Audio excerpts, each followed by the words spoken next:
할렐루야. 오늘도 예배에 나오신 성도님들을 환영하고 축복합니다. 오늘 말씀의 제목을 감사할 때로 정해보았습니다. 오늘 말씀을 통해서 하나님께서 주시는 은혜와 축복이 넘쳐나는 이 시간이 되길 바랍니다. 2003년에 에런 렐스턴이라는 사람이 블루존 캐니언을 도보로 여행하던 중에 사고를 당하게 되었습니다. 좁은 절벽 사이를 타고 내려가다가 위에서 떨어진 바위에 오른팔이 끼어버린 것입니다.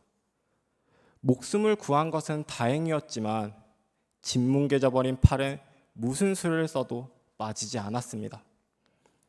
휴대폰을 가지고 오지 않았던 에런은 설상가상으로 아무에게도 행선지를 말하지 않았다는 사실을 그 자리에서 깨닫게 되었습니다.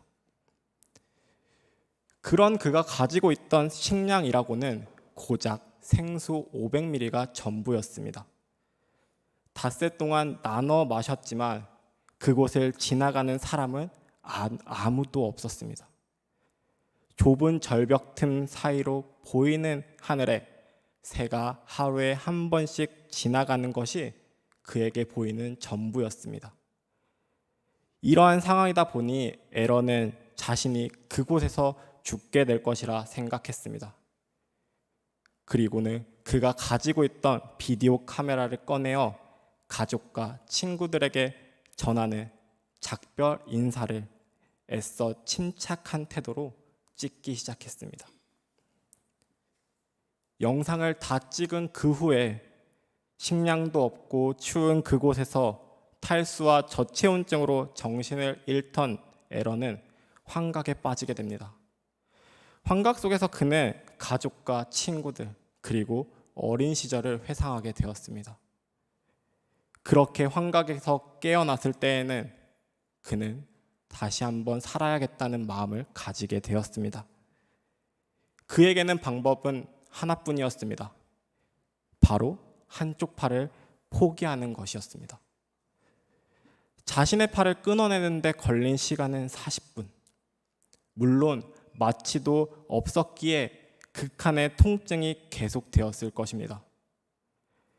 그럼 에런은 이러한 상황 속에서도 포기하지 않을 수 있었던 이유는 무엇이었을까요?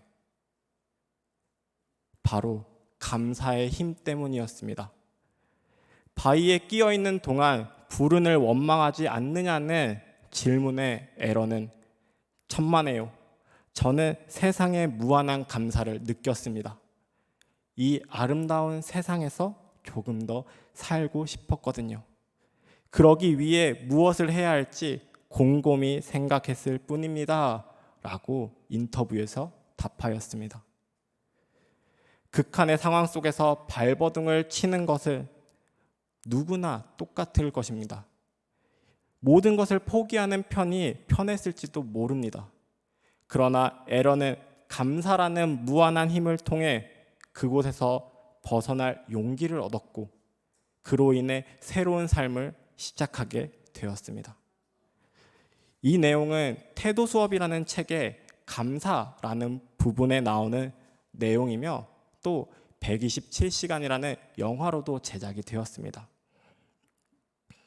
저는 이것을 보면서 이러한 생각을 해보았습니다. 나라면 저런 상황에서도 감사할 수 있을까? 성도님들께서는 어떠하십니까? 고난과 역경이 다가왔을 때에도 감사하실 수 있으시겠습니까? 기쁨이 넘칠 때만 감사하는 것이 아니라 고난과 역경 가운데에서도 감사하시는 성도님들이 되시길 바랍니다. 오늘 말씀에 등장하는 다니엘은 고난과 역경이 찾아오는 가운데에서도 하나님께 감사하며 나아갔습니다. 그리고 그 모습을 보신 하나님께서는 다니엘을 지켜주셨고 그에게 힘을 주셨습니다.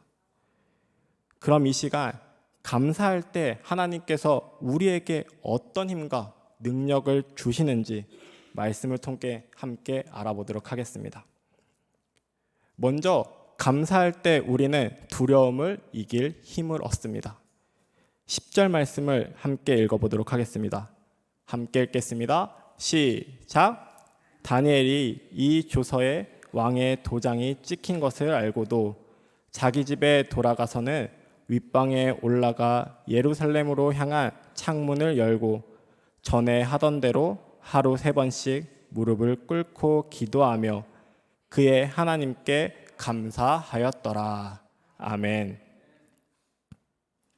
새로이 제국을 건설한 다리오 왕은 효율적으로 나라를 통치하기 위해서 행정 조직을 재편하였습니다. 120명의 고관들을 임명하고 그들 위에 총리 셋을 두어 이들을 관리하게 하였습니다. 총리 셋 중에 하나가 바로 오늘 말씀에 등장하는 다니엘이었습니다. 다니엘은 탁월한 능력으로 다른 총리나 고관들보다 일을 잘하여 왕의 총애를 받았습니다. 그의 총애는 다른 신하들의 시기와 질투를 불러왔습니다. 다니엘을 시기하던 신하들은 다니엘을 지금의 자리에서 내려오게 하고 싶었습니다. 그래서 국사에 대하여 다니엘을 고발할 근거를 찾으려 합니다. 하지만 그에게서는 아무런 실책과 허물도 발견할 수가 없었습니다. 그렇게 국사에 대한 실책이나 허물을 발견하지 못한 이들은 다른 방법을 모색합니다. 바로 하나님의 율법에서 다니엘의 실책이나 허물을 찾으려 한 것입니다. 이들은 다니엘이 법을 어길 수밖에 없도록 법을 만들어 왕을 찾아갑니다. 그리고는 나라의 모든 총리와 지사와 총독과 법관과 관원이 의논해서 만든 법임을 먼저 강조합니다. 이는 왕이 거절할 수 없도록 하기 위한 그들의 방법이었습니다.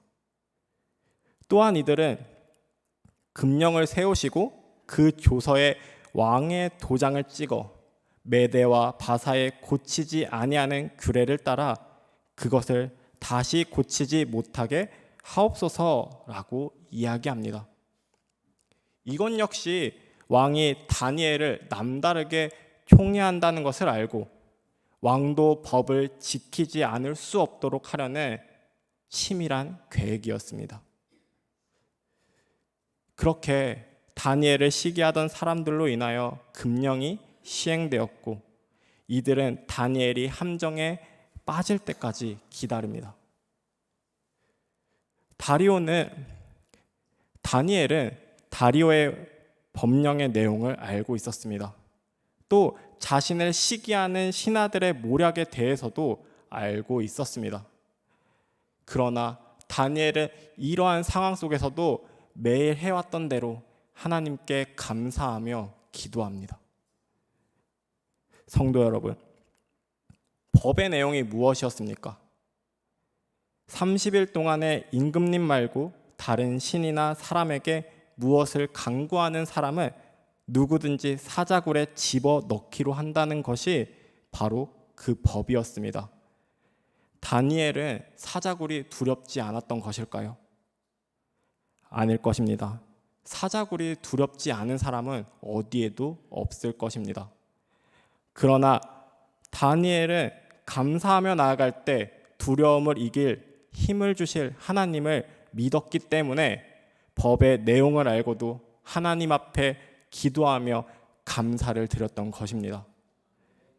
함정에 빠지는 것을 알고도 하나님께 감사하며 나아갔던 다니엘의 믿음을 기억하시는 성도님들이 되시길 바랍니다. 두 번째로, 감사할 때 우리를 지키시는 하나님을 경험할 수 있습니다. 22절 말씀을 함께 읽어보도록 하겠습니다. 함께 읽겠습니다. 시작. 나의 하나님이 이미 그의 천사를 보내어 사자들의 입을 봉하셨으므로 사자들이 나를 상하지 못하였사오니 이는 나의 무지함이 그 앞에 명백함이오며 또 왕이여 나는 왕에게도 해를 끼치지 아니하였나이다 하니라. 아멘. 다니엘을 시기하던 신하들 때문에 결국 다니엘은 사자굴에 던져지게 됩니다. 사자굴에 들어가게 된 다니엘 앞에는 이제 죽음밖에 보이지 않습니다. 다니엘을 친애하던, 총애하던 다리오 왕도 아무것도 할 수 없었습니다. 다니엘이 금령을 위반한 것은 물론이었고, 또 메대와 바사의 고치지 못하는 규례에 따라 선포된 금령이기에 왕의 권한으로도 다니엘을 구할 수 없었기 때문입니다. 그렇게 다리오 왕은 뜬 눈으로 밤을 지새웁니다. 그리고 다음날 새벽 급하게 사자굴로 달려갑니다. 이미 절망한 상태로 사자굴에 온 다리오 왕이었지만 혹시나 하는 마음에 사자굴을 향하여 이렇게 외칩니다. 20절 말씀입니다. 살아계시는 하나님의 종 다니엘아, 내가 항상 섬기는 내 하나님이 사자들에게서 능히 너희를 구원하셨느냐. 아멘. 다리오 왕은 다니엘을 살아계시는 하나님의 종으로 부릅니다. 이는 다니엘의 운명에 하나님을 끌어들이며 다니엘이 살아있기를 바란 것입니다. 이런 다리오 왕의 물음에 다니엘은 이렇게 이야기합니다. 아무 일도 없었던 듯이 공손하게 왕이여 원하건대 왕은 만수무강 하옵소서. 다니엘의 대답은 왕을 아련할 때 드리는 의례적인 인사였습니다. 그렇지만 왕국에 있는 것만큼이나 사자굴에서 안전하게 있었음을 다리오 왕에게 보여주는 대답이었습니다. 그리고 이어서 다니엘은 하나님께서 천사를 보내어 사자들의 입을 막아 보호해 주셨다라고 대답합니다. 이는 사자굴 속에서 자신이 어떻게 안전할 수 있었는지를 왕에게 설명한 것입니다. 그리고 왕이 하지 못한 일을 하나님께서 하셨음을 이야기하고 있는 것입니다. 성도 여러분, 자신을 시기하는 신하들 때문에 다니엘은 사자굴 속에 던져졌습니다. 그로 인해 죽음이라는 큰 위기가 그 앞에 다가왔습니다. 그러나 하나님을 향한 다니엘의 믿음을 보시고 하나님께서는 천사들을 보내어 사자들의 입을 막아주시며 다니엘을 지켜주셨습니다. 다니엘의 이러한 믿음이 가능했던 이유는 감사하며 나아갈 때 하나님께서 지켜주실 것을 알았기 때문입니다. 사자굴 속에서도 하나님께 감사하며 자신의 믿음을 지켰던 다니엘의 믿음을 본받는 성도님들이 되시길 바랍니다. 세 번째로 감사할 때 우리의 삶이 형통해집니다. 28절 말씀을 함께 읽어보겠습니다. 함께 읽겠습니다. 시작. 이 다니엘이 다리오 왕의 시대와 바사 사람 고레스 왕의 시대에 형통하였더라. 아멘. 사자굴 속에서도 살아있는 다니엘을 보고 다리오 왕은 그 즉시 굴에서 그를 끌어올리도록 명령합니다. 올라온 다니엘을 살펴보니 그의 몸에는 어떠한 상처도 찾아볼 수 없었습니다. 상처 하나 없는 다니엘을 본 다리오 왕은 이제 다니엘을 헐뜯었던 자들을 데려오라 명령하였고 그들을 사자굴 속에 집어넣습니다. 그런데 앞서 사자굴에 던져졌던 다니엘과의 이들의 모습은 상반됩니다. 상처 하나 없이 사자굴에서 살아나온 다니엘과 다르게 이들은 굴 밑바닥에 닿기도 전에 사자들이 그들을 움켜서 그 뼈까지 부서뜨렸습니다. 다니엘을 잡기 위하여 판 함정에 결국 자신들이 빠져서 죽게 된 것입니다. 그럼 이들이 죽고 난 뒤에 사자굴에서 살아나온 다니엘의 삶은 어떠하였습니까? 성경은 이렇게 정리하고 있습니다. 형통하였더라. 즉 잘 살았다고 정리하고 있는 것입니다.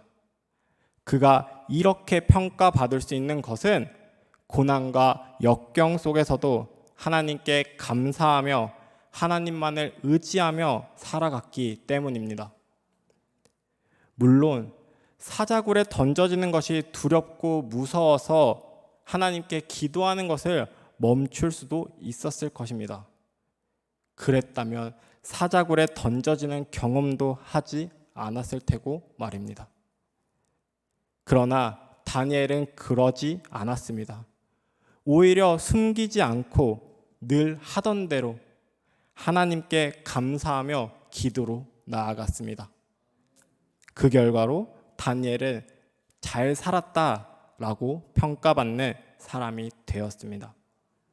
성도 여러분, 범사에 감사한 다니엘을 하나님께서 계속하여 축복해 주셨습니다. 사자굴이라는 죽음 앞에서도 지켜주셨고 바벨론에 사로잡혀온 포로였지만 느부갓네살 왕, 벨사살 왕, 그리고 다리오 왕과 고레스 왕에 이르기까지 총리로서 나라를 통치하게 하였습니다. 왕은 바뀌어도 총리는 바뀌지 않는 것이었습니다. 이는 하나님께서 언제나 신실한 다니엘을 변함없이 왕궁의 중요한 인물로 남겨놓으셨다는 것을 의미합니다. 다니엘과 같은 죽음의 올무가 눈앞에 있을 때라도 나의 삶이 계속하여 변화한다고 하여도 병들고 실패하여도 하나님을 믿는 것만으로도 감사할 수 있는 성도님들이 되시길 바랍니다. 우리가 범사에 감사하며 나아갈 때 하나님께서 주시는 형통함을 누리며 살아가실 수 있을 것입니다. 사랑하는 성도 여러분, 다니엘은 새로운 제국에서도 총애를 받으며 매우 중요한 역할을 수행했습니다.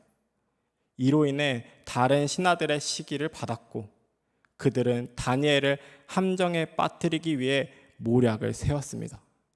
바로 다리오 왕 외에는 어떤 신에게도 기도하지 못하게 하였던 것입니다. 하지만 다니엘은 모든 것을 알고도 흔들리지 않았습니다. 항상 하던 대로 하나님을 향하여 기도하며 감사함으로 나아갔습니다. 그리고 그 결과로 죽음 가운데서도 지켜주심을 경험하였고 형통한 삶을 살 수 있도록 인도하심을 경험하였습니다. 바라기는 하나님께 감사하며 나아가 다니엘과 같은 경험을 하시는 성도님들이 되시길 바랍니다. 감사할 때 두려움을 이길 힘을 얻을 수 있습니다. 감사할 때 우리를 지키시는 하나님을 경험할 수 있습니다. 그리고 감사할 때 우리의 삶이 형통해짐을 경험할 수 있습니다. 모든 것에 감사하며 하나님이 주시는 감사의 힘을 경험하시는 성도님들이 되시기를 항상 바라고 원하고 그리고 소망합니다. 기도하겠습니다.